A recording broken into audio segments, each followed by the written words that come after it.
nosotros necesitamos estar listos para recibirlo precisamente en este tenor, ¿no? Y hoy vamos a compartir con ustedes ciertas experiencias que también me gustaría que ustedes en la charla se mantuvieran opinando, platicando conmigo sobre la humanización de la atención prehospitalaria. Ya es la tercera o cuarta vez que comparto Sí, este foro, esta conferencia, sí, gracias. y la mayor cantidad de Bueno, información corresponde a, o la mayor información que hay en búsqueda es sobre los servicios de salud hospitalarios. En verdad es que tocan muy poco el tema de atención prehospitalaria. Sin embargo, vamos a tratar de adaptar la información precisamente a ello. Quiero empezar con una serie de preguntas, ¿verdad? Que se van a hacer ustedes. No necesitamos por ahora que las conteste hacia nosotros, sino hacer una pequeña conciencia, una introspección hacia nosotros mismos de cómo nos encontramos, ¿no? Cómo estamos el día de hoy.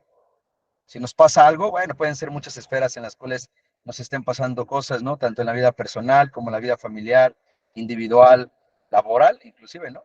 Que es el enfoque principal de esta charla. ¿Cómo nos estamos relacionando con los demás? Dice por ahí un autor, somos adictos al sufrimiento, ¿verdad? De alguna otra forma intentamos buscar cómo sufrir de alguna forma. Y sufrir no me estoy refiriendo a que nada más estemos llorando o con situaciones depresivas, no. Me refiero a que tal vez no se haya un equilibrio entre las cosas que nos relacionamos o personas que nos relacionamos. Entonces, estamos buscando, ¿no? Hoy me fue bien, qué raro, a mí siempre me va mal, hoy por qué me fue bien. Y en algo tenemos que regarla para poder, pues, estar bien, ¿no? Porque eso estamos acostumbrados, vamos. En algunas ocasiones y en algunas personas, ¿no? Nuestro sentir humano, nuestra conducta, nuestro comportamiento, nuestros hábitos, inclusive la forma en la cual yo intervengo hacia los pacientes, mucho tiene que ver con qué emociones estamos manejando, cómo conocemos nuestras emociones y cómo estamos afrontando esas emociones, que son situaciones que pues no podemos evitar, eh, están ahí presentes, ¿no? Y muchas de ellas jamás se puedan evitar o limitar, sino pero son parte de nuestro ser, son parte de que nos forma, lo que nos forma como un ser humano, como una persona íntegra, etcétera. Y bueno, ¿quién ha sido nuestro mejor aliado hasta este momento? Hablando desde una persona, un momento, un pasado, un futuro, un presente, un sueño, una meta. ¿Y por qué no? En algunas ocasiones hasta un amuleto. Son preguntas que pues estamos acostumbrados a escucharlas porque todo el mundo nos pregunta, ¿cómo estás? Siempre decimos bien, cuando a nuestro interior sabemos que no es así. Y les voy a decir porque esta no es una plática psicológica y no es una plática de psicoanálisis y, oiga, profesor, ¿y cómo me ve? No, no, no, para nada. Esto es una plática o una diapositiva de introducción porque si nosotros queremos prever atención humanizada, si queremos hablar de ética, de bioética, desde el aspecto humano, físico, espiritual, holístico, emocional, psicogenético, necesitamos primero entender nuestra actitud hacia con todo lo que nos estamos relacionando, inclusive el paciente. Por eso es que empezamos con esta introducción y estas preguntas que quiero que ustedes hagan conciencia y vayan relacionándolos, ¿no?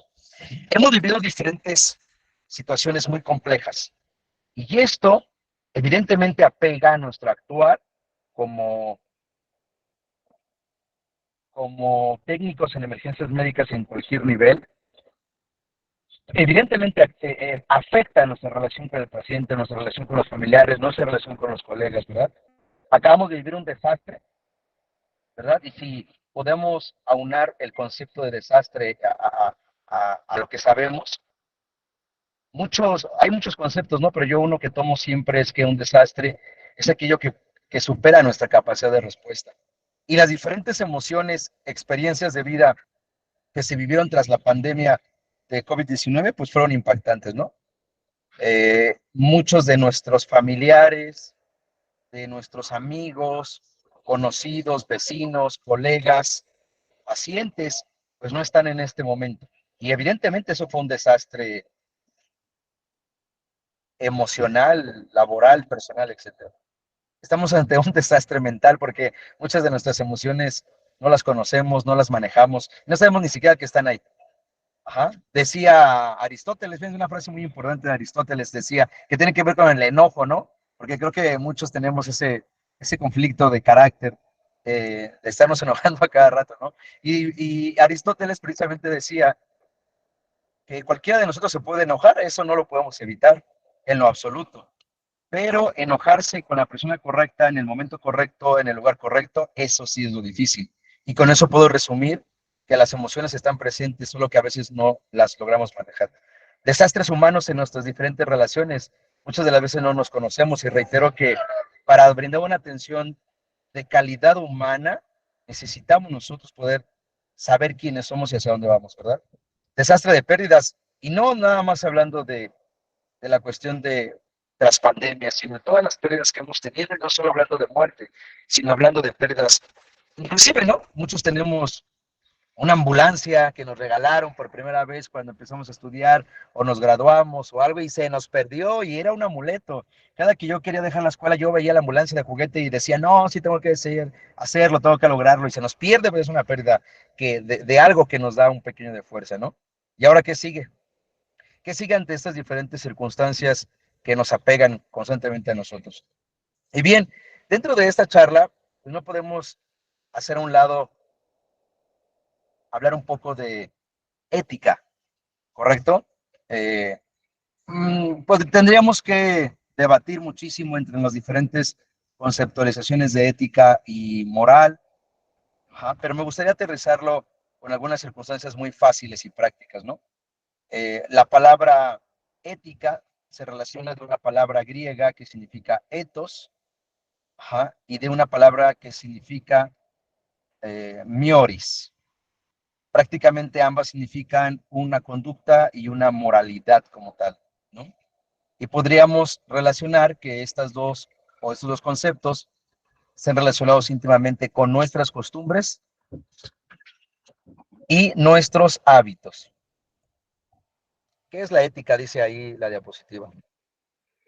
¿Qué es la ética? Es la filosofía de lo moral, entre lo que debemos hacer conforme a un lineamiento, como a un reglamento, como a protocolos o políticas institucionales, contra lo que yo creo que está bien o está mal realizar, ¿no? Y prácticamente la ética, ¿verdad? Habla precisamente de estas normas de conducta que rigen nuestras intervenciones, en específico hablando de nosotros, en lo que bajo un lineamiento, reglamento, política, institución, debemos de hacer, ¿no? Y que viene deferida a muchas circunstancias, ¿no? Número uno, a una cuestión de relaciones humanas. Y la relación humana que tenemos más concaminante con nuestro actuar, pues es la de paciente paramédico, ¿no? Paciente médico, paciente enfermera, paciente paramédico. El secreto profesional, saber hasta dónde podemos hablar, a menos que sea un aspecto, pues una cuestión legal, ¿verdad? Abarca también los diferentes errores, ¿no? Causifallas, negligencias que podremos cometer en nuestro actuar prehospitalario. Y también las relaciones en cómo nos estamos relacionando con nuestros compañeros. Y tengo por ahí una pregunta al final, es una pregunta que la he escuchado en muchos congresos, pero relacionado a otro profesional de la salud. Seguramente si la alcanzamos a leer, nos vamos a dar cuenta que la pregunta pocas veces la escuchamos como está ahí, la escuchamos más de otra forma, ¿no? Que dice así, esto es sin afán de entrar en detalles con nadie, sino para dar un objetivo a esta charla, ¿verdad? ¿Quién es el peor enemigo de un paramédico? ¿Alguien me puede contestar ahí en el micrófono? Prende su micrófono y apáguelo. ¿Quién es el peor enemigo de un paramédico? A ver, ¿alguien por allí? ¿El mismo?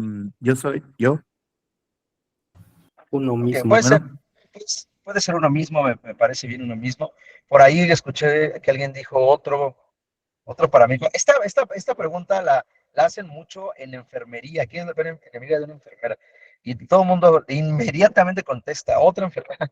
Y sí, efectivamente, pueden ser dos vínculos, ¿no? Los que estén afectando eh, estas relaciones o esta convivencia. Uno mismo, pero como quiera uno mismo se acepta, ¿no? con sus grandes errores y grandes virtudes, acepta al final. ¿Quién es el peor enemigo de un paramédico? Otro paramédico. Es el peor enemigo de un paramédico, porque viene en muchas dimensiones, ¿no? Desde la cuestión de cómo actuamos con ellos, cómo hablamos con ellos, cómo relacionamos con ellos, y a veces no, uno crece y ahí va el otro, porque él sí creció, yo no crezco, ahí vamos atrás de ellos, pero no una cuestión de crecimiento personal, sino a veces una cuestión un poco, pues vamos, más negativa en ese sentido, ¿no? No quiero abundar mucho en el cuestionamiento, pero creo que es una pregunta buena, ¿no? Si la ética dice que debe haber una relación, o más bien está enfocada o está cumpliendo características de la relación paramédico-paciente, de nuestro o del secreto profesional, de cómo estamos relacionándonos ideológicamente, médicamente con nuestros pacientes, y a lo que voy con esa pregunta es que no nada más estamos relacionando la información con las intervenciones, perdón, con el propio paciente. Y creo que la cuestión de la humanización tiene que ver mucho con eso. No nada más hablamos del paciente, sino estamos hablando de toda la dimensión que conlleva a el paciente. Pues, deme 3 segundos, por favor.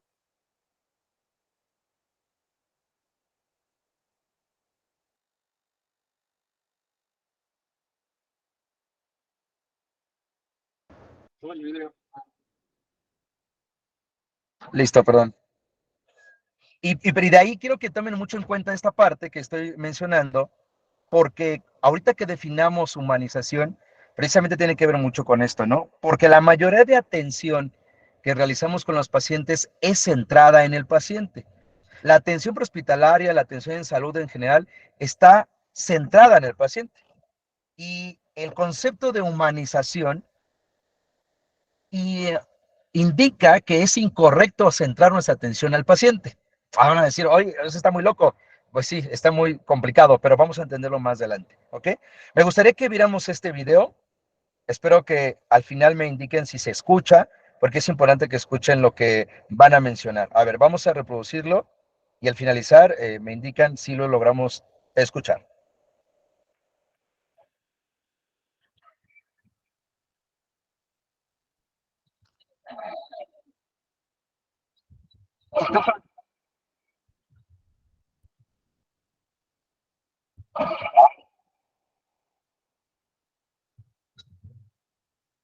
¿Me pueden indicar si se escuchó?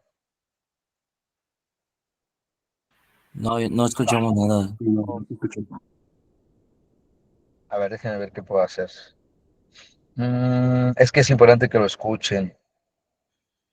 Mm, mm, mm, mm. No, no sé cómo se haga aquí. Mm. Richard, ¿me puedes ayudar? Es que no sé cómo se activa aquí el audio para el video. Dame un segundo, amigo, déjame verificar. Mira, mientras tanto, vamos a seguir con la charla y ahorita les explico qué mencionaron. Bueno, si se dan cuenta, llega un servicio médico, una usuaria abre.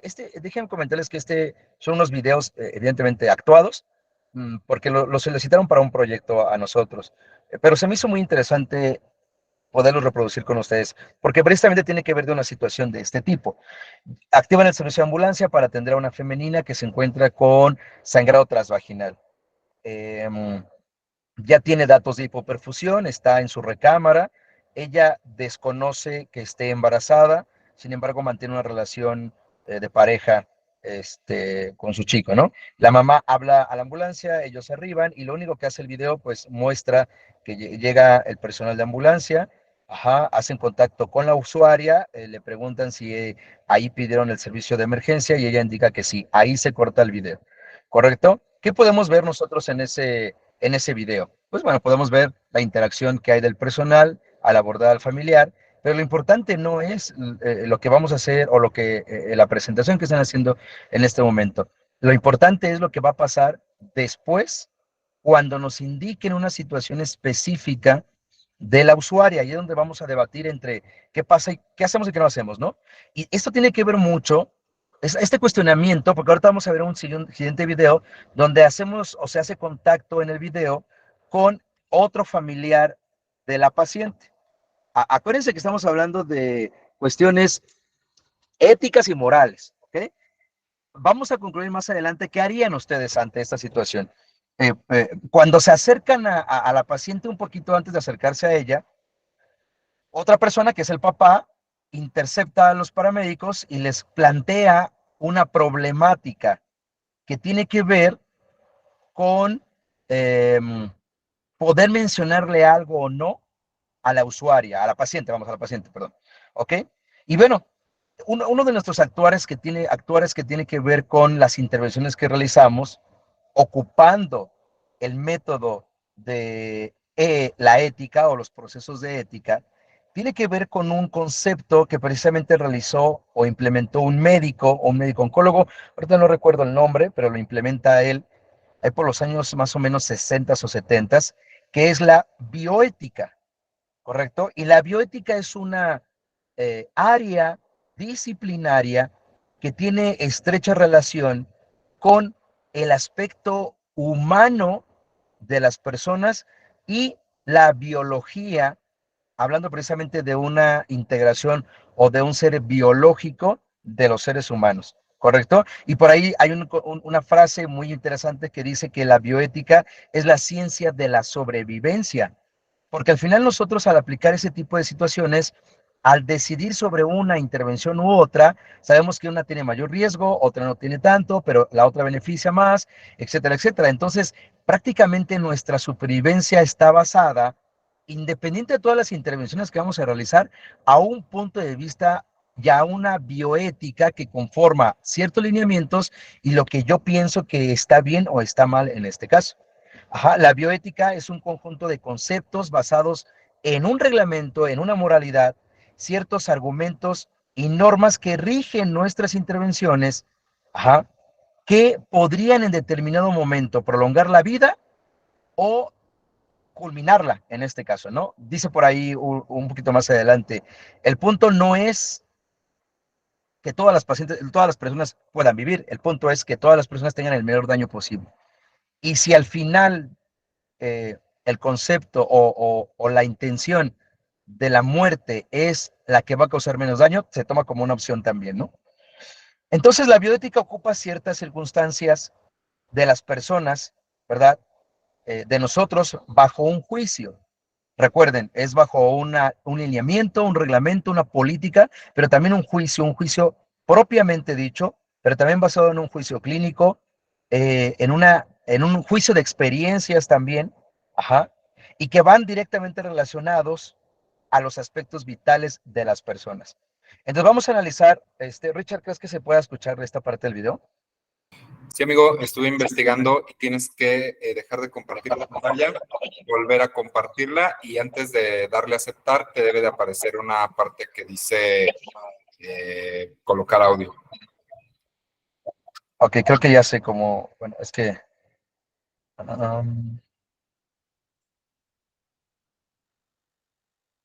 ahí creo que ya no están viendo mi pantalla, ¿verdad? No, ya no la estamos. Ok, un segundo, déjenme intentarlo.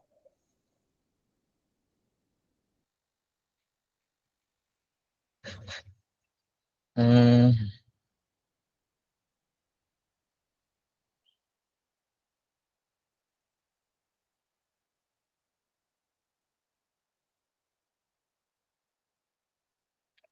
audio, cancelación de ruido, filtro de sonido.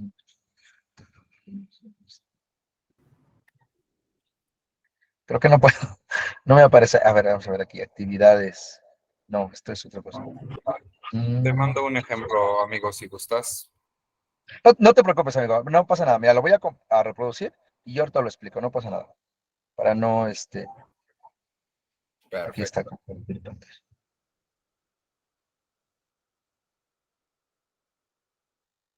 Ok, no pasa nada, vamos a verlo y ahorita yo les comento qué dice. Le voy a ir haciendo pausa.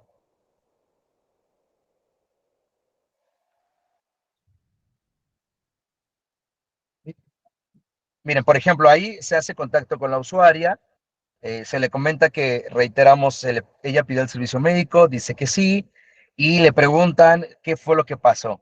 Y ella comenta que su hija está sangrando, sangrado transvaginal. Vamos a avanzar.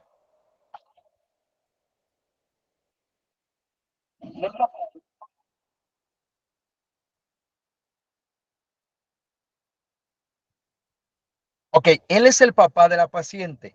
Intersecta ahí al personal paramédico y les comenta que la paciente ha tenido diferente sintomatología como cefalea, como acúfenos, adinamia, eh, sangrados recurrentes nasales y que la han estado estudiando en una clínica. Y le comentaron que le hicieron una prueba de ELISA, bueno, 2 pruebas de ELISA, y ambas salieron positivas. Y él le dice en ese momento que su familiar, al parecer, tiene un 80% de tener VIH. Pero el problema aquí es, acuérdense, ella estaba sangrando, ¿ok? El problema aquí es que el señor y la señora no quieren que la paciente sepa que tiene un 80% de probabilidades de tener VIH. Vamos a seguir reproduciendo el video.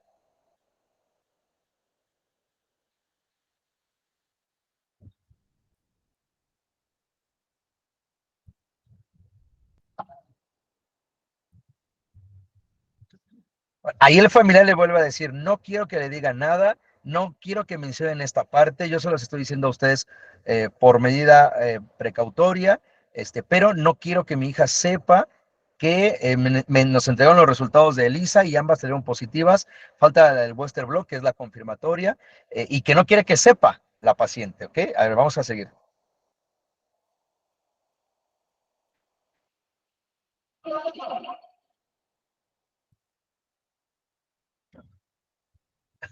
Bueno, ahora bien, la pregunta crucial aquí para todos ustedes, estamos ante un dilema complicado, ¿no? Porque tenemos una paciente, la paciente es mayor de edad, tiene 18 años, ¿ok?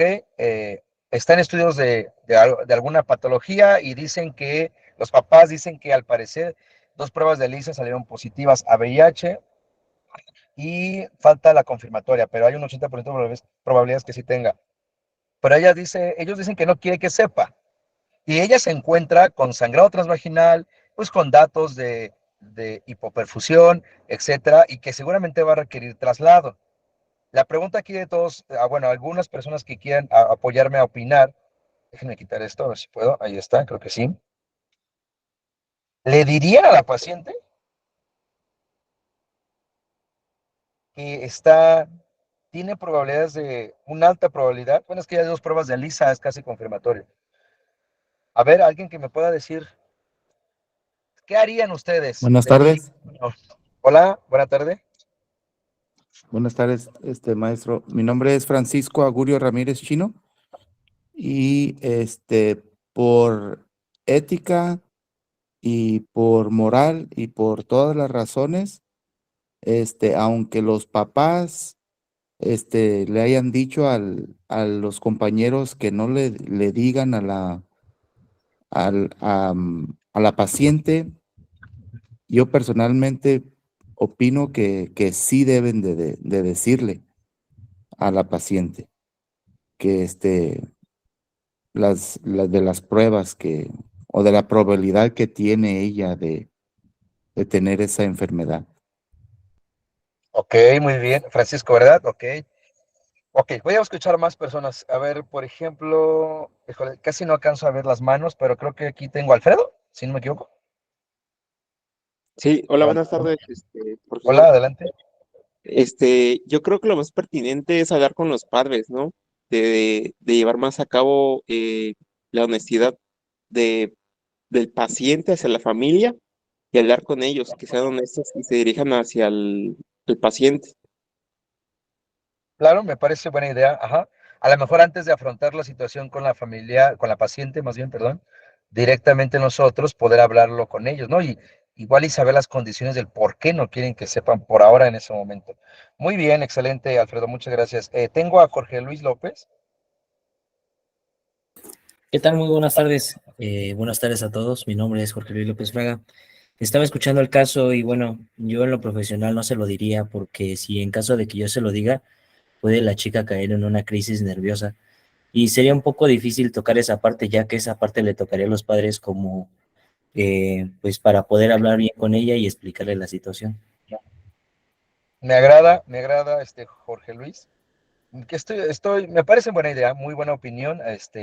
Ahorita les voy a hacer otra pregunta y tal vez con eso podamos ir como modificando ciertas cosas o ciertas opiniones, ¿no? Hasta ahorita todas me parecen muy buenas.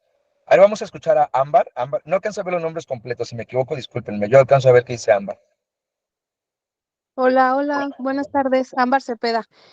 Es correcto, bueno, estoy de acuerdo con el compañero que opinó antes de mí. Creo que no tenemos que perder de vista que nosotros como prestadores de salud, en este caso los paramédicos, la atención prehospitalaria que se está brindando, pues se sale un poco de nuestras manos, uno, el decir o no decirle a la paciente, ¿no? Eso creo que no nos corresponde. Creo que como médicos lo que tenemos que hacer es solamente tomar pues nuestras diligencias pues para no correr riesgos ante lo que nos están exponiendo.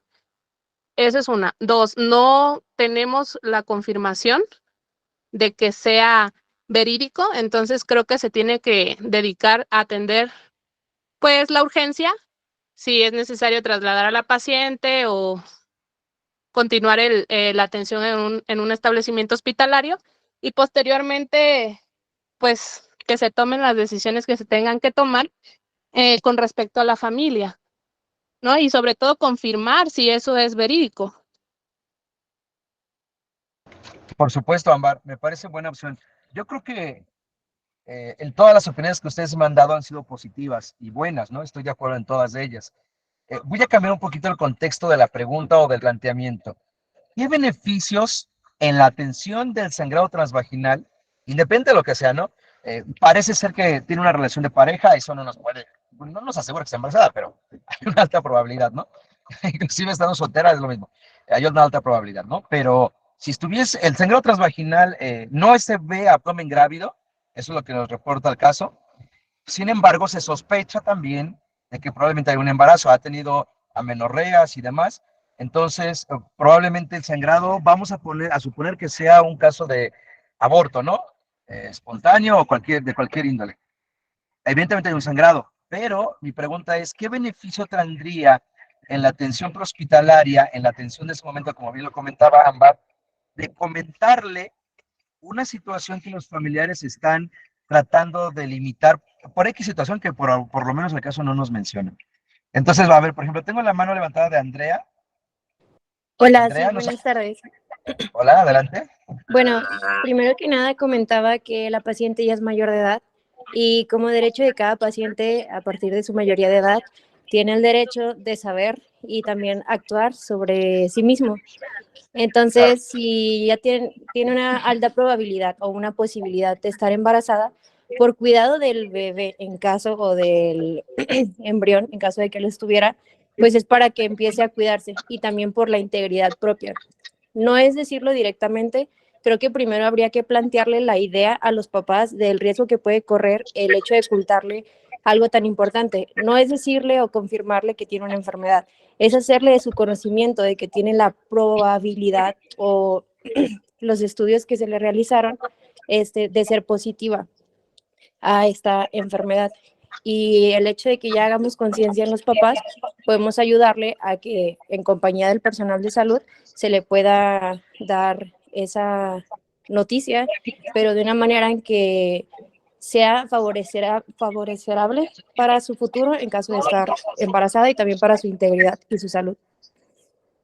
Excelente, Andrea eres, ¿verdad? Muy bien, Andrea. Sí. Me parece buena opción porque de hecho, ahorita que aterricemos las conceptualizaciones de humanizando, tiene que ver con un acompañamiento, que utilizaste una palabra clave muy importante, ¿no? Y que honestamente a veces se nos dificulta llevar a cabo o realizar. No estoy diciendo que todos, quiero mencionar que no todos, porque existe gente muy humana, en el sentido estricto de la palabra y de los conceptos, de ese acompañamiento, ¿no? De la familia y del paciente. Ok, voy por una última opinión, vamos con la última y continuamos. César, tengo que levantar la mano de César.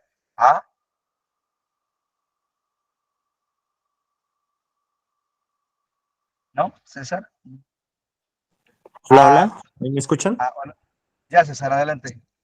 ¿Qué tal? Buenas tardes, soy César Augusto. Pues escuchando las respuestas de mis compañeros, igual coincido en varias cosas. Creo que desde un punto de vista como muy estricto en el deber ser, la paciente tiene derecho hasta tener la información sobre su padecimiento y su tratamiento. Sin embargo, pues estamos en una situación de una urgencia y el tomar esta decisión de decirle eh, puede, yo creo que es claro que va a tener un impacto emocional en ella, pero también en la familia. Entonces eso puede dificultar nuestro tratamiento, ¿no? O el acceder a ella, o que incluso lleguen a negar la posibilidad del tratamiento, ¿no? Creo que en ese sentido es muy importante y es mucho más razonable, como lo comentan, tratar de abordarlo, en todo caso, primero con los padres, eh, generar eh, este cambio, ¿no? O promoverlo en cuanto a la importancia de que ella sepa, pero sí hacerlo de una manera como bien menciona, como acompañamiento, ¿no? No como una imposición o no queriéndonos también como personal de salud tomar decisiones, pues pensando en el bienestar del paciente, pero sin consultarle a esta persona o a su familia. Claro, muy Gracias. bien. A ti, César, muchas gracias. Yo considero una cuestión de lo que habla precisamente el tema de humanizando, de la moralidad, de la ética, es que todas las opiniones que ustedes nos dan son aceptables. Mucho tiene que ver con el contexto que estamos viviendo, ¿no? Porque en este momento lo estamos imaginando, lo estamos recreando en un video, pero en sí no estamos en el momento, porque no hay un video o que nos lleve a una orientación de la conducta de la paciente en este momento y que también nuestra aceptación de mencionarlo o no va a conllevar mucho a las condiciones mentales, conductuales, cognitivas y de salud con la que se encuentra la paciente, ¿no? No está mal que nosotros no lo digamos. Me gustan las opiniones que me dieron, todas son muy, muy válidas. La palabra acompañamiento creo que es la que más me puedo quedar en este momento, porque es muy, muy sumamente importante precisamente esta opción. Mientras tanto, mientras nosotros decidimos, una de las circunstancias importantes es que pues llevemos un protocolo de comunicación efectiva con el paciente, ¿no? O con los familiares.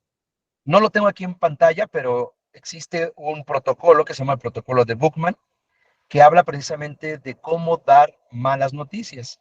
Ajá, que lo hagamos desde una perspectiva sistematizada, protocolizada, ¿verdad? Y que analicemos en todos los contextos y todas las dimensiones cuáles serían los beneficios en que nosotros como personal de ambulancia, como personal paramédico o médico en el caso, o enfermería, hablamos de un contexto ahorita en el video de prehospitalario. Entonces me enfoco un poquito a decir, ¿qué beneficios o qué contraindicaciones podrían ser o pueden ser presentes en cómo comunicar esta noticia, ¿verdad?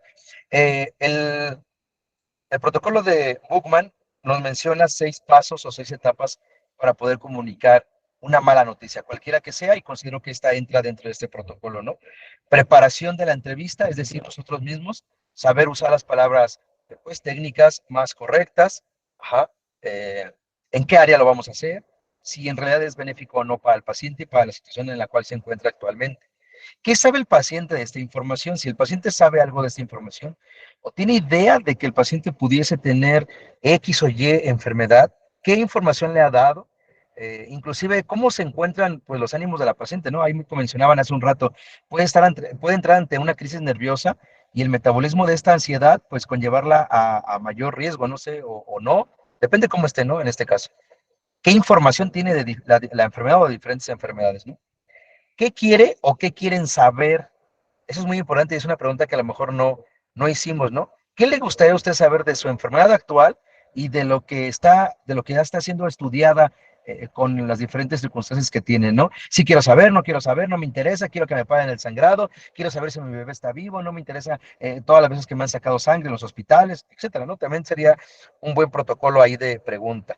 Y bueno, compartir la información, muy importante, bajo un lenguaje sencillo, técnico, pero sencillo, ¿verdad? Y pues hablarlo en un corto tiempo, pero en un área de confort adecuada, ¿no?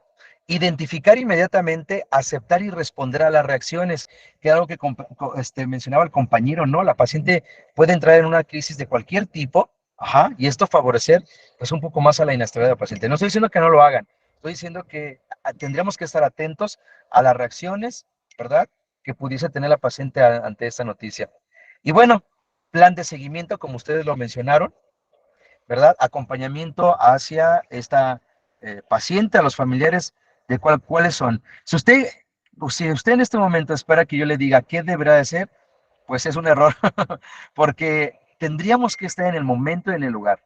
Y muchas de las veces también depende de nuestro comportamiento, de nuestra preparación para dar la noticia y del saber qué beneficios, vuelvo a insistir, y qué contraindicaciones pudiera tener la paciente con esa noticia en este caso, ¿no? Si alguien lo va a comentar, no está mal, solo vamos a tratar de identificar diferentes circunstancias en ese momento, como lo decía yo, este protocolo de Buchmann, o tal vez dejárselo a otra área de la salud. De que tiene que saber, lo tienen que saber. Es el momento adecuado en este momento, no es el momento adecuado en este momento, etcétera. Y todo va basado precisamente a eso, ¿no? A un código ético, a una cuestión moral y a una cuestión bioética. La opción y la decisión de poder mencionárselo o no en ese sentido. Ahora, les decía yo, existe una relación, la ética y la moralidad tienen mucho que ver con las relaciones humanas, con la relación a nuestros colegas. Voy a reproducir esta serie de videos, seguramente muchos supieron de este grave accidente, donde hace un tiempo, acá en la Ciudad de México, gira levemente a la derecha. Izquierda Manuel está. chocaron dos ambulancias de la misma corporación, ¿no? Hay un efecto por ahí de sonidos que hacen las sirenas cuando se encuentran, no recuerdo ahorita cómo se llama ese proceso o esa condición física, donde cuando dos ambulancias se aproximan, o las sirenas más bien, están cercanas, hay un eco o algo así que evita que yo escuche a la otra. Tiene un nombre, no recuerdo el nombre.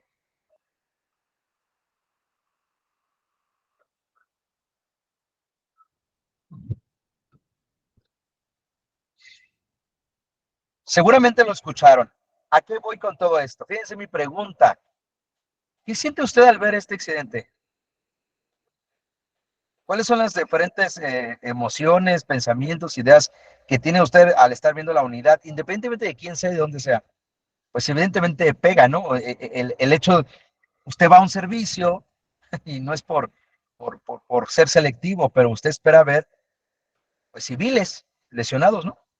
Nunca se imagina afrontarse a una condición donde están sus compañeros, ¿no? Colegas, tratando, o bueno, con el objetivo de preservar todos los significados de la estrella de la vida.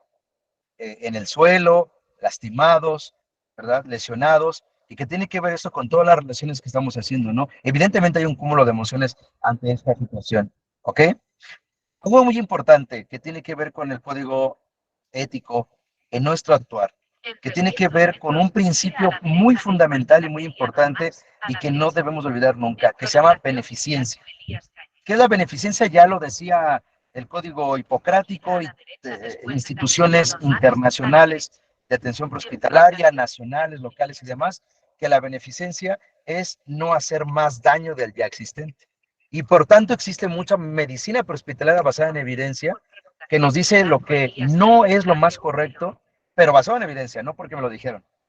No quiero ser, entrar en debates, pero dicen por ahí, por protocolo yo hago esto o hago el otro, ¿no? No, sino que hay una medicina basada en evidencia, enfermería basada en evidencia y atención prehospitalaria basada en evidencia. Y no hacer, la beneficencia, perdón, significa que hagamos las acciones más benéficas para el paciente. Ojo con lo que voy a decir. Si el acto no beneficia, puede ser éticamente positivo en la medida que evite el daño, ¿no? Yo estoy seguro que muchos de ustedes, incluido yo, hemos atendido pacientitos que tienen 96 años, 97 años, o jóvenes que tienen enfermedades incompatibles con la vida, que se encuentran en su domicilio, ya graves, ¿no? Dicen los hospitales acá en México, por máximo beneficio, que el paciente se pone mal y le hablan a la ambulancia y toda la familia está llorando. Nuestra decisión y nuestro actuar dice, debes de trasladar al paciente. Pero al trasladar al paciente tengo que hacer, bueno, como estoy hablando de un paciente grave, lo van a intubar, le van a poner accesos centrales, si es que se logran, ¿verdad? Bueno, periféricos y centrales. La ambulancia vamos a hacer todo lo que esté a nuestro alcance para que el paciente llegue bien y todo lo que estamos haciendo es invasivo. No sé si alguien ha tenido la experiencia de vivir un paciente con condiciones muy graves que se mantiene estable en su domicilio. Cuando lo subes a la ambulancia, hasta parece que nada más estaba esperando la ambulancia, ¿no? Se pone peor, o cuando llega al hospital y lo intuban o lo intuban en la ambulancia, el paciente muere, Gira a la izquierda con dirección ¿no? a Avenida Por hasta comúnmente, como decimos acá, ¿verdad? Pues ya nada más llegó al hospital a morir. ¿Cuál sería el mejor beneficio para el paciente en ese caso? ¿Por qué no permitir la muerte humanizada, ¿no? En casa, con sus familiares, con los suyos, en el lugar que le dio confort durante muchos años, su cama, su hogar, ¿no? Y permitirle hasta una despedida con un núcleo familiar más ad hoc, porque ustedes saben que ingresando a la sala de choque nadie lo va a poder ver, ya no lo van a poder ver, ¿no? O por qué no permitir mencionar a los familiares, pues que las condiciones del paciente son graves y que las probabilidades de vida son pocas, ¿por qué no despedirse del mismo en este caso, verdad? A eso es a lo que se relaciona esta situación. Les decía yo hace un rato que la mayoría de nosotros hacemos atención centrada en la persona o en el paciente. Ajá, evidentemente, todas las condiciones que tiene el paciente, pues son nuestro objetivo primordial, poder generar una homeostasis más de lo que encontramos, ¿no? Decimos por acá, el paciente no se entrega al hospital mal, bueno, peor, o lo entregas como lo encontraste o no lo entregas peor, pues nunca en condiciones peores, sino siempre una mejora del paciente. Y claro que todo esto va centrado al paciente. Pero conforme a la literatura y a las cuestiones de evidencia, no es suficiente que nuestra atención prehospitalaria, nuestra atención aeromédica, nuestra atención esté únicamente centrada en el paciente. Ajá. Sino que debe de tener o contener muchas más esferas. Y entonces vamos a entrar al concepto precisamente que significa humanizando la atención a la salud. Y en este caso con ustedes o con nosotros sería humanizando la atención prehospitalaria. ¿Qué significa humanizar? Por aquí tengo un concepto que es de la lengua, de la Real Academia de la Lengua Española, que dice hacer humano, hacer de haciendo, del verbo hacer, no del verbo ser, sino hacer. Ajá. Algo que sea afable, palpable, visto, dirigido a alguna persona específica. ¿Cómo podríamos conceptualizar o cumplir ciertos criterios de la humanización en el prehospitalario? Siempre ayudar al otro, ser empático, tratar al paciente como quiero que me traten a mí, escucharlo, hacerlo con pasión, ¿verdad? Por ahí, pues muchas de las veces ya muchos compañeros nuestros están muy mecanizados. Mecanizado significa que lo hacen por un recurso económico, por mantener un trabajo, pero ya no hay esa pasión. Reitero, no estoy diciendo que nosotros, estoy diciendo que algunos de ellos, ¿verdad? Pero no podemos cerrarnos a la vista de que hay compañeros que la atención es mecanizada. A veces, cuando nosotros hacemos una recertificación de cualquier índole de nuestro nivel técnico, o TCU, licenciatura, o lo que sea, vemos que hacen intervenciones muy mecanizadas, ¿no? Tan sencillo. ¿Cuántos videos o fotografías han visto en cómo ponen el brazalete de la tensión arterial? ¿No? Así algo muy sencillo. Y no es porque no sepan, es porque está mecanizada la acción y el actuar. Ya no se hace con la misma pasión con la que se inició en este rollo, ¿no? Ser una persona íntegra y ser una persona congruente en lo que digo, hago, menciono. ¿Correcto? Y entonces podemos generar varios conceptos. Humanizando la atención, ¿qué significa? Humanizando significa que nosotros vamos a centrar nuestra atención prehospitalaria con mucho respeto y con mucha dignidad a los valores, la moralidad, ideologías, costumbres, decisiones, opiniones de una persona, de sus familiares y de otro colega en este caso, ¿no? La atención humanizada es entre nuestra asistencia sanitaria a todos los que intervienen en el proceso de salud de enfermedad. Acuérdense, hace rato mencionábamos, déjenme lo pongo en la diapositiva, aquí está, para que quede más claro. En la parte de hasta abajo, en el cuadro más azul, la atención está centrada en el paciente, en el paciente como tal. Espero que lo hice zoom para que sea un poco más grande. Este foco de atención va relacionado única y exclusivamente a la atención individualizada de la persona. Pues claro, tiene sentido de comprensión, tiene sentido de intervención, eso hacemos todos los días, ¿no? Sin embargo, bajo esta evidencia no es lo más recomendable, ¿correcto? No es lo más recomendable porque una persona es más que una persona es más que un paciente, vamos, ¿correcto? La otra sería otro rubro que se ha hecho y que se ha estado intentando, es centrar nuestra atención a la persona, no como paciente, no como un enfermo, vamos a la redundancia de la palabra, sino como una persona, ¿verdad? Y su foco de atención está direccionada como un ser, vamos a ponerlo así, como un ser íntegro, ¿verdad? Con todas sus esferas que se mencionan sobre la integridad de una persona, y no solo a aspectos individualizados como lo sería en el paciente o como un enfermo en este caso. Y el protocolo, o no protocolo, sino la idea que menciona este proceso que estoy presentando, sería que nuestra atención esté centrada, claro, en la persona, porque involucra más aspectos individuales, pero también que esté centrado en la humanización de los cuidados. Y el foco principal de la humanización de los cuidados conlleva a toda la esfera. Como ustedes bien lo mencionaron hace un rato, ¿no? Hace rato alguien mencionó, yo hablaría con los familiares, perfecto, porque no estoy centrado únicamente en el sangrado, no estoy únicamente centrado en pensar que abortó, no estoy únicamente centrado en que la paciente pueda o no tener VIH, no, sino estoy centrado en todas las esferas que están involucradas en la salud o en la atención en salud de la persona que estamos atendiendo, ¿no? Y también tiene que ver con los aspectos de relación familiar que tienen, aspectos organizacionales. Y yo hablo de un aspecto organizacional del servicio de ambulancia, ¿correcto? Y un enfoque estructural de la atención sanitaria o de la atención de ambulancia en este caso, ¿correcto? Este protocolo, chicos, es un protocolo que hace Gabriel Heras, el doctor Gabriel Heras, es de España, y él tiene un protocolo muy famoso, seguramente ya lo han de haber escuchado, que se llama, bueno, empezó con la de humanizando los cuidados intensivos, y después protocolizó humanizando la atención a la salud. Tratamos de realizar una investigación para que tuviéramos perspectivas importantes de humanizar la atención prehospitalaria, que es como lo que estamos presentando. Entonces, ¿cuál sería nuestro enfoque? ¿Cuál sería nuestra área de atención más importante? De la atención centrada en el paciente como un ser patológico, pasamos a la atención centrada en la persona como un ente, como un humano, vamos, y no solo como un enfermo, y también a la humanización de la atención del paciente. Ese es el objetivo primordial de humanizando la atención prehospitalaria. ¿Cómo podemos relacionarlo? ¿Cuáles son los elementos cruciales para que yo pueda prever una atención humanizada? Número uno tiene que ver con el aspecto relacional. Ajá.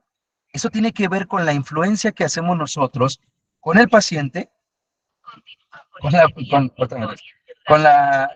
nuestros compañeros, y hablo de nuestros compañeros de otra ambulancia, del hospital, enfermeras, enfermeros, médicos, inmunoterapistas, rayos X, personal de laboratorio, de intendencia, camilleros, seguridad, etcétera, ¿verdad? Cuidadores de los pacientes, etcétera. Eso tiene que ver con todo el aspecto relacional. ¿Cuáles son los elementos claves para esta situación? Pues prever respecto a la dignidad de cada una de las personas, ajá, que la atención sea singular, individual y humana, con empatía hacia los pacientes.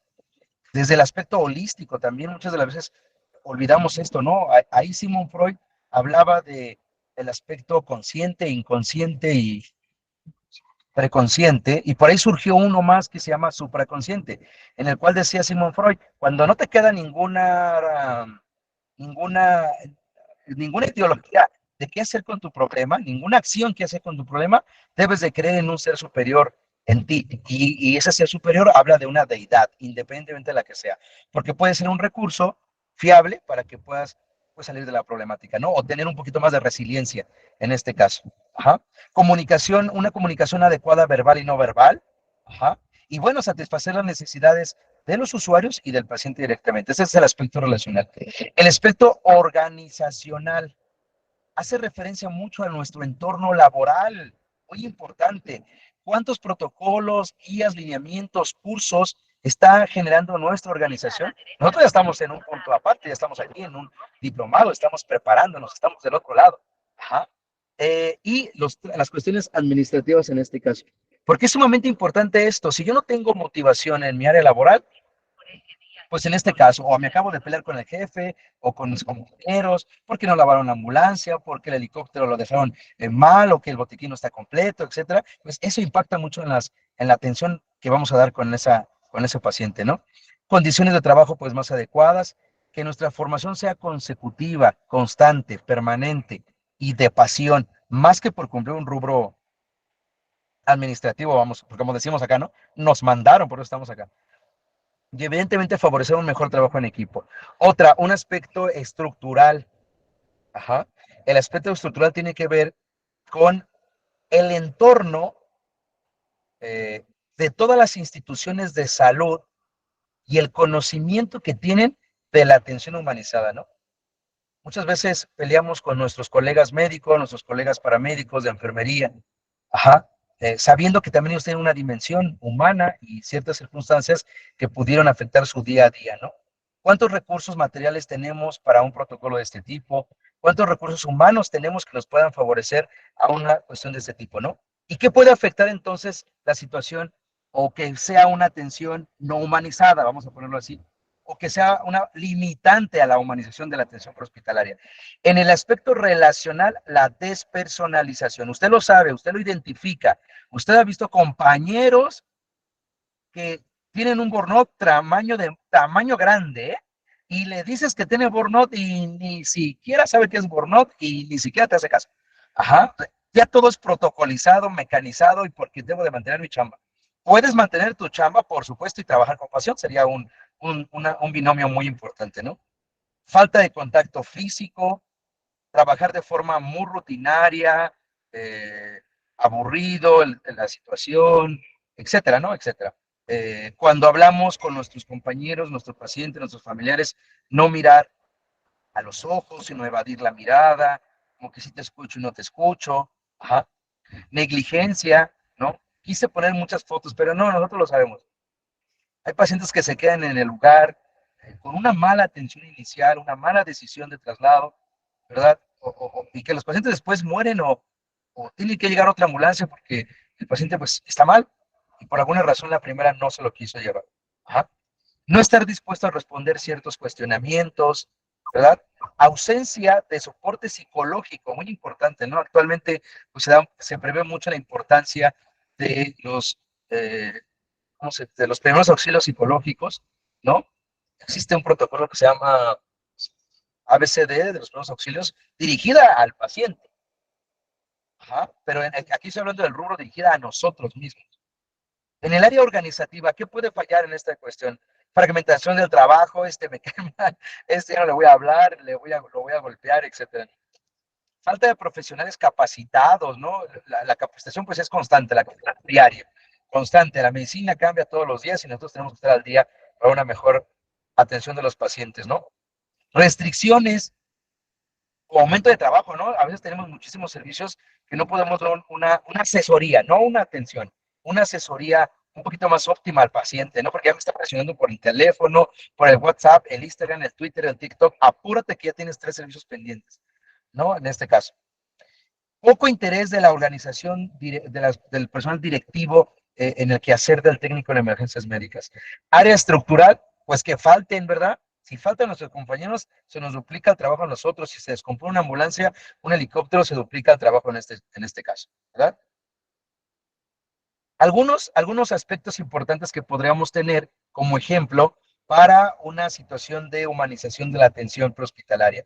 En el aspecto relacional, muy importante, llamar al paciente por su nombre, evitando ciertos seudónimos, alias, otras palabras que a veces todos usamos, estoy incluido, ¿correcto? Sino tratar de llamarle por su nombre al paciente. Aceptar y comprender qué es lo que piensa y siente el paciente. Ni mi compañero, ni su familiar, ni el paciente van a pensar o sentir lo mismo que yo estoy pensando. Mucho de ello depende de la dimensión emocional en la que estamos viviendo en ese momento. Intentar conocer el contexto del paciente, muy importante, intentar conocerlo y comprenderlo, ¿no? ¿Qué es lo más importante en este sentido? Dar al paciente la bienvenida con amabilidad o yo acercarme al paciente con la mayor amabilidad, independiente de lo que yo haya tenido de situaciones pasadas o antecesoras a la atención del paciente. Verificar sus necesidades, mostrar mucha confianza, ¿no? Una de las cosas que Yo en la institución que represento soy muy estricto en esa parte, es la imagen, el aspecto pues sí, la imagen personal, el uniforme, el olor, tan sencillo, ¿no? Del prestador de atención prehospitalaria, porque eso impacta muchísimo en cuanto yo tomo la confianza de las personas, ¿verdad? Literalmente yo les digo acá, cuando llegan ustedes los ven como ángeles, pues sí, pero imagínense usted mal uniformado, oliendo mal, pues ya como que este ángel está muy raro, ¿no? Entonces es muy importante, ¿no? La integridad en el aspecto físico y de uniforme y que portarlo con gallardía en este caso, ¿no? Mantener en todo momento la profesionalidad independiente de mi personalidad o comportamientos que yo tenga, independiente de mis ideas, creencias, formas de vivir, formas de ser, yo en todo momento debo demostrar una actitud totalmente profesional.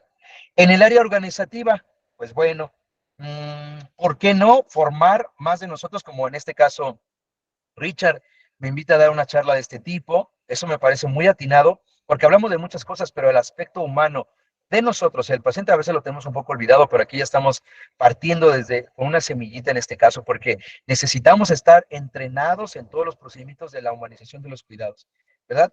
Y identificar bien nuestros roles en los que vamos a hacer en un área organizativa. Ajá. Evitar intervenciones innecesarias, a veces eso nos conflictúa demasiado. Lo que es necesario se realiza, lo que no es necesario no tendríamos por qué realizarlo en este caso, ¿correcto? Bien, en el área estructural, modificar o mandarle mantenimiento pues a las unidades para tenerlas pues en lo más que se pueda y que pues no haya exceso de trabajo para algunas u otras personas, ¿no? Seguir siendo entrenados, ¿verdad? Y entre más recurso humano haya, pues es mucho mejor para nosotros, ¿correcto? A continuación, gira a la derecha con dirección a Francisco. Bien, ahora, existe, chicos, un procedimiento que habla del trato digno hacia los pacientes. Normalmente este es enfocado al hospital, sin embargo, traté de enfocarlo hacia el área prehospitalaria. Y me gustaría darle lectura para que todos estemos en el mutuo acuerdo. Por ejemplo, el proceso de trato digno de los pacientes, ¿correcto? Trato digno de los pacientes. El paramédico saluda al paciente de forma amable. Muy importante poder arribar con el paciente de la forma más cordial y más amable posible en este caso. El paramédico se presenta con el paciente, familiares y conocidos. Muchas de las veces, pues, omitimos la presentación y creo que es una parte muy importante y poder decirles, soy Ricardo Castillo, el paramédico aéreo, del helicóptero o del grupo tal, y yo le voy a ayudar en este momento, voy a ser su paramédico que le va a dar atención en este momento. Algo pues cordial y amable, ¿verdad? El paramédico se dirige al paciente por su nombre en todo momento, como lo mencionamos hace un rato. Siempre tratemos de dirigirnos con su nombre y no con otro tipo de sinónimos que no son de actuar profesional, vamos en este sentido, ¿verdad? El paramédico le explica al paciente sobre su condición e intervenciones prehospitalarias a realizar. Muy importante, nosotros, no sé si, no es solo en otra institución he escuchado también, pero espero que acá ustedes me ayuden al finalizar con más opiniones, pero nosotros acá tenemos consentimiento informado prehospitalario. Ajá, y yo deseo que ustedes también lo tengan, y si no, hay que echarlo a andar. Muy importante, aparte del consentimiento informado, poderle explicar al familiar al familiar y paciente todo lo que se va a realizar, o dependiendo, ¿no? De las condiciones que tenga el paciente, pues al familiar o a su cuidador o a la persona cercana que está como responsable de esa persona, ¿no? El paramédico muestra siempre interés en el paciente por su salud y sobre todo las cosas por su bienestar. Lo más importante no es qué patrulla se va a hacer cargo, lo más importante es que no quiero hablar de más, pero dónde van a quedar las pertenencias, lo más importante no es, etcétera. Lo más importante es la atención del paciente en ese momento y lograr estabilizarlo para poder hacer que el paciente llegue de la mejor forma, mejores condiciones al centro receptor o de área o de atención definitiva. El paramédico ofrece siempre un ambiente de confort, intimidad y seguridad. Honestamente, ¿cuántos hemos revisado al paciente en su rodilla y en la calle, sentado en la banqueta, pidiéndole que se baje el pantalón? Nuestra ambulancia es el área de atención, no es la banqueta, no es la calle. Lo subimos a la ambulancia y ahí podemos hacer una atención un poquito más íntima, de mayor confort y de mayor respeto a la dignidad e intimidad del paciente. El paramédico siempre explicará los procedimientos que el propio, que le va a hacer al paciente, pero en este caso. El paramédico ofrece cuidados y reevaluación continuos antes y durante el traslado. Y en todo momento el paramédico siempre va a favorecer a un equipo o un ambiente de respeto, dignidad a todos los involucrados en la atención sanitaria, ¿verdad? Ese es el protocolo que yo presento.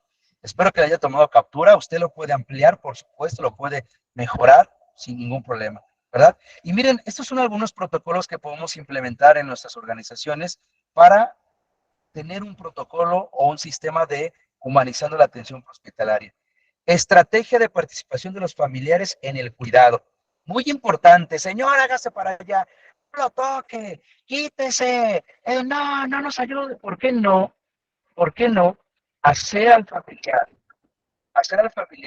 partícipe de los cuidados? ¿Correcto? No sabemos si es el último momento que va a estar con ellos. No lo sabemos. Ajá. Por lo consiguiente, es importante que ellos participen. Señora, tome esto, ayúdeme con esto, y aparte el familiar se siente útil. Estrategias de comunicación. Ya les decía ya hace un rato, no está mal comunicar que el paciente tiene una enfermedad u otra, o una complicación u otra. Lo malo es no poder comunicar bien, ¿correcto? Como lo decíamos hace un rato, en todas las opiniones muy atinadas que me dieron, muy respetuosas que me dieron, más el protocolo que mencionamos acá, ¿no? El protocolo de Buchmann en este caso, ¿no? Estrategia bienestar del paciente. Muy importante, les decía yo, y vuelvo a reiterar el ejemplo. Está lastimado de la rodilla, pero trae un pantalón, ¿cómo le llamamos acá en México? Entubado, ¿no? ¿Entubado? Ajá. Está muy pesado y no puedo levantar el pantalón. O lo rompemos. O sea, el paciente está caminando, le duele la rodilla, lo quiero revisar y le rompo el pantalón. Y luego el paciente anda con su pantalón rotito por todos lados. ¿Por qué hacer eso? ¿Por qué hacer eso pudiéndolo subir a mi ambulancia? Ahora sí le voy a pedir, porque tengo que revisar la rodilla. Si usted me lo permite, si usted quiere que revise la rodilla, ajá. Un segundo, chicos. Si hay estacionamiento, pero aquí no hay estacionarse, prometo. Mira que hay estacionamiento. ¿Dónde lo empezó a decir ahí? Vamos a preguntarnos de la estación. Perdón, chicos. Les decía yo, lo subimos a la ambulancia y ahí sí, si me permite usted, puedo revisar su rodilla. Si no, no hay inconveniente, lo puedo hacer por encima. O si yo creo que es muy necesario, pues lo realizamos, pero en un área de confort. Estrategia, cuidados al prestador de atención prehospitalaria. Por supuesto que estamos a favor de irnos de antro, de divertirnos, de salir con los amigos, de tomarnos una bebida, de salir a platicar, y por qué no también de buscar ayuda psicológica en caso de requerirlo, ¿verdad? Para compartir experiencias que se nos han quedado internamente y que no han logrado salir conforme a los pacientes o cualquier otra situación. Estrategia, cuidados al final de la vida, muy importante. Permitamos la muerte humanizada, permitamos la espiritualidad, dile que me voy a dar la vuelta, la holística, etcétera, de los pacientes, ¿verdad? Infraestructura muy importante, ambulancia humanizada. Por ejemplo, nosotros trabajando este protocolo en nuestra institución, yo sé que todos lo han hecho, yo sé que todos lo hemos hecho, lo ejemplifico con la institución donde yo trabajo porque es donde lo he visto más y lo hemos implementado, de llevar juguetes u osos de peluche en la ambulancia para la atención, por ejemplo, de los niños. U otra es, pues ya sabemos, la mayoría de ambulancias pues ya traen Bluetooth o cosas así. A algunos pacientes les hemos puesto música de la que les gusta, o le preguntamos al familiar si el paciente sabe que tiene alguna música que le haya gustado específicamente y que cuando estaba en mejores condiciones la escuchaba, y algunas veces le pedimos permiso de ponerla y le ponemos que sí. Y créanme, en los 3 casos que hemos tenido, ha disminuido la frecuencia cardíaca de una elevación, vamos, de una taquicardia, pues, ha ido a basar, e inclusive el paciente ha disminuido su frecuencia ventilatoria cuando tiene alteración ventilatoria aumentada o alguna de estas. Y tenemos por ahí el registro. Entonces, Es importante esa parte, ¿no? Un protocolo de este tipo, ¿no? Otra sería favorecer al parto humanizado. La norma 007 en México nos permite las opciones de parto humanizado y que se me hace muy importante, ¿no? Les decía yo, la muerte humanizada cierra el ciclo de vida. Nosotros sabemos cuándo el paciente ya su probabilidad es nula de vivir. ¿Por qué no hablarle? ¿Por qué no hacer un cierre? ¿Por qué no decirle que perdone, que lo perdonen? ¿Por qué no? Que se vaya en paz, ¿correcto? Y eso podría favorecer a un trato más digno y, como lo dice la palabra ahí, un cierre de ciclo de vida más óptimo, ¿no? Cuidados al final de la vida. Lo importante no es que todos los pacientes vivan, sino que limitemos el daño o el dolor que está sintiendo, ¿no? Procuración de órganos. Ahí tenemos una imagen arriba, en la parte de arriba, de un paciente con muerte cerebral que hizo procuración de órganos, y en la parte de abajo, un poquito más complicado, de un niño que falleció tras un accidente, ese niñito que estamos viendo ahí de color rojo, y que sus papás donaron algunos órganos de él para preservar vida en otros, ¿no? Es algo muy importante.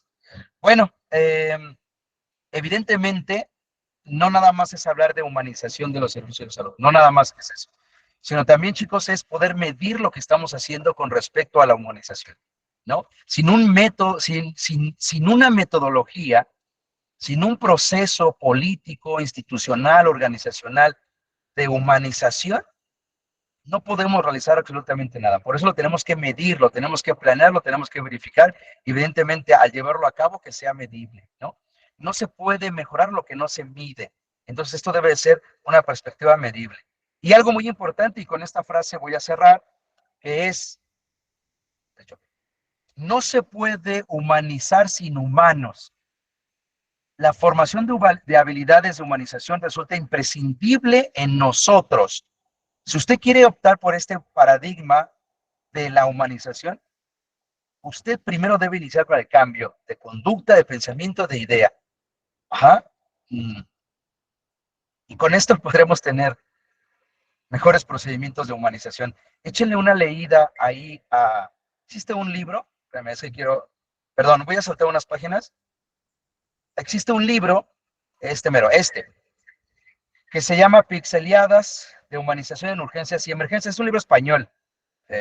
Pues no está a la venta tan fácil aquí en México, pero pues ya ahora con todas las redes se puede adquirir, que habla de experiencias de un servicio de ambulancias en España que se llama Ambulancias del Deseo. Y ellos escribieron este libro donde con diferentes paramédicos escribieron experiencias de humanización de la atención prehospitalaria. Bueno, chicos, con esta diapositiva voy a cerrar. No sé si alguien tenga alguna pregunta, algún comentario, algo que retroalimentar para favorecer a esta charla.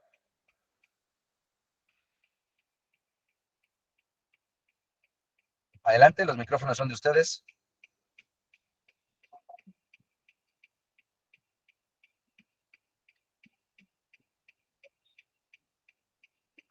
¿Alguien? No, buenas tardes.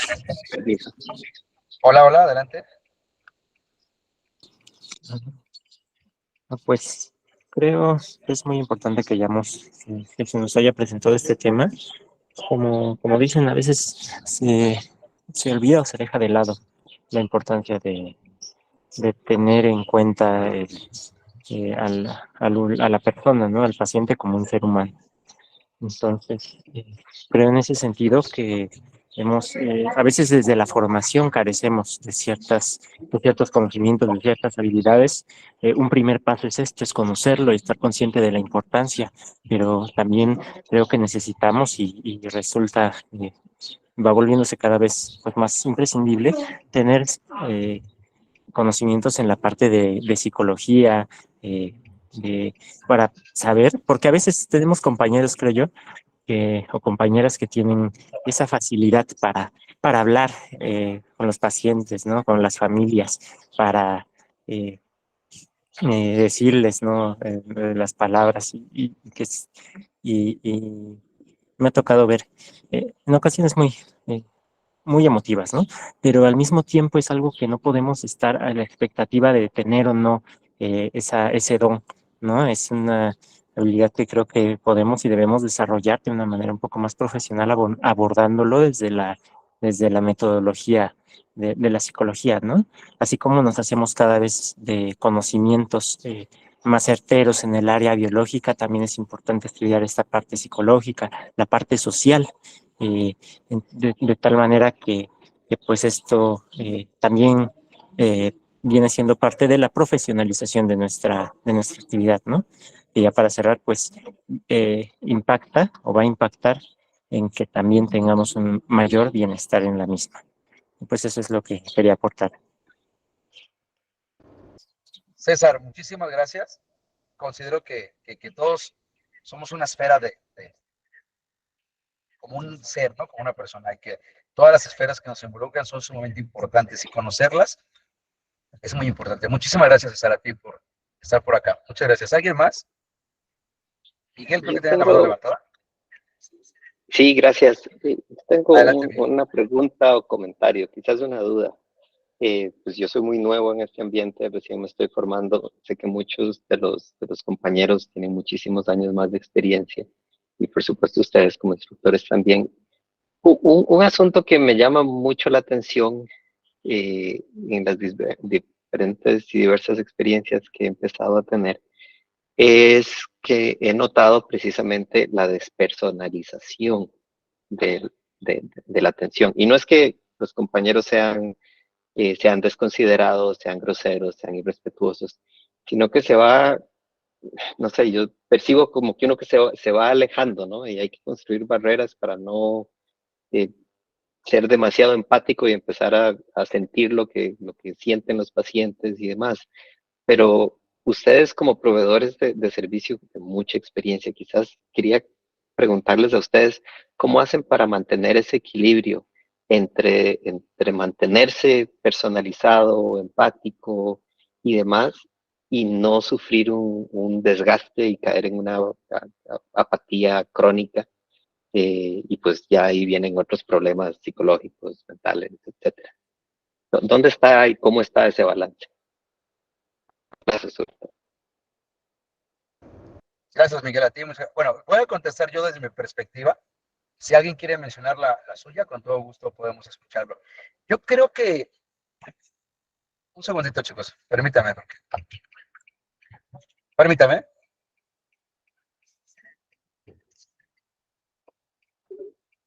Bien, mira, yo creo que la parte de empatizar no es que yo sienta lo que el paciente siente, más bien sería comprender lo que el paciente está sintiendo, porque sería imposible, ¿no? Por ahí hay unos autores que dicen que ser empático es ponerme en el lugar del otro, pero eso es imposible. Yo creo que la palabra más correcta sería comprender lo que está viviendo, ¿no?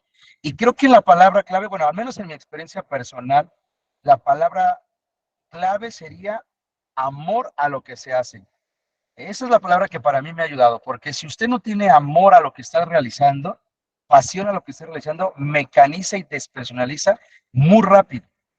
Ajá, por eso decía ya hace un rato en la charla, muchos compañeros trabajan mecánicos. Mecánico significa que ya lo hacen porque es como un robot, ¿no? Ya perdieron esa parte.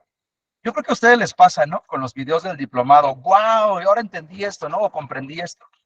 En otro sentido sería, bueno, ok, pues está bien, ¿no? Esa es la diferencia entre, considero yo, tenerle amor a lo que se hace o a lo que se quiere aprender, a hacerlo porque me mandaron o porque tengo que hacer mi currícula, toda esta parte, ¿no? Entonces, para mí la perspectiva sería amor a lo que se hace. No sé si alguien tenga alguna opinión extra para su compañero. Y déjame comentarte que mientras alguien opina, es complicado a veces. No es que no sentamos, no es que no haya un sentir, un dolor, un sufrimiento, un aburrimiento, inclusive en algunas ocasiones, ¿no? Pero reitero, cuando uno ama algo, todas esas cosas pasan a segundo plano, ¿no? Y reincide, ¿no? El sentir de atención hospitalaria. No sé si alguien quiera comentar algo más respecto a su compañero.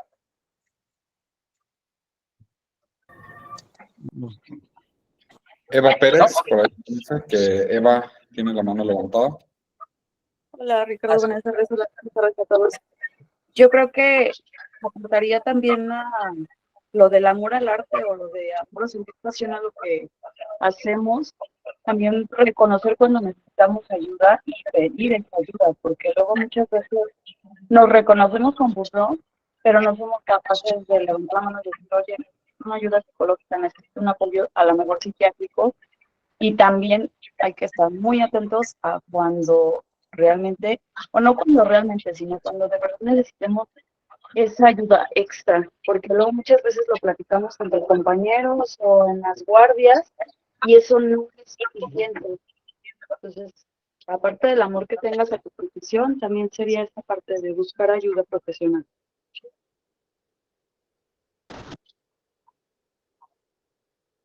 Muchas gracias, compañera. Me parece excelente. Claro que sí. Eso creo que también es sumamente importante. ¿Alguien más quiere comentar algo?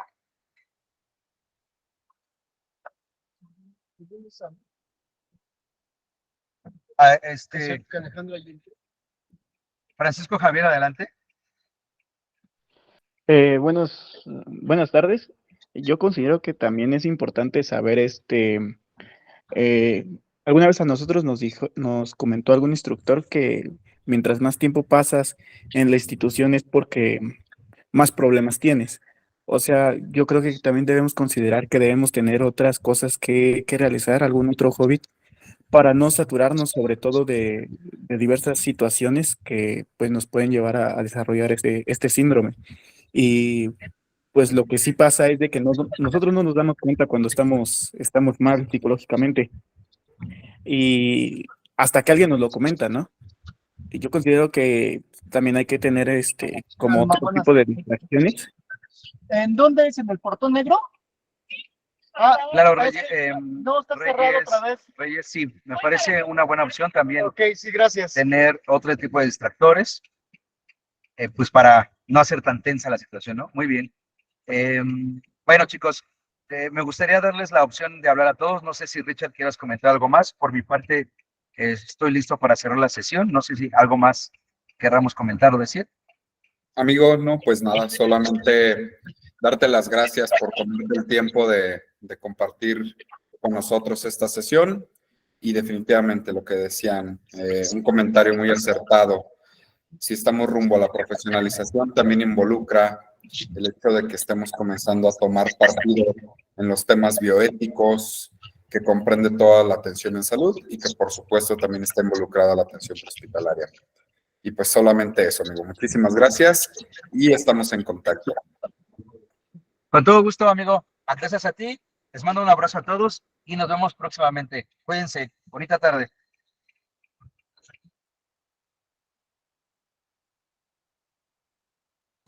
Gracias, buena tarde. Gracias por todo. Buena tarde.